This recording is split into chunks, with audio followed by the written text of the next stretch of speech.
Conta pra mim então. Quem é aquele dinossauro, aquele réptil que você contou? Aquático? Não, o que voa é Pitex. Arthropitex? Arthropitex. E isso significa Não, o nome o quê? dele, ele começa com A, é mesmo. E o que significa mesmo o que você me contou? Asa antiga e latim, no latim. Asa antiga em latim? Puxa, onde você viu isso? No desenho dos dinossauros. Que chique! Meu. E o crânio dele, como é que é? É maior do que a maioria dos dinossauros. E ele que permite ele voar. Puxa!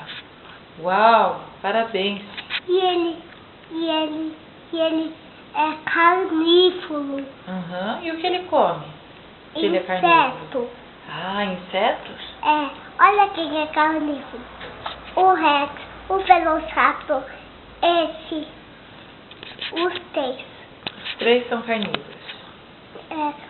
E o Velociraptor possui tetras, não das atuais, só dos dinossauros, não das atuais. Entendi. Tetras.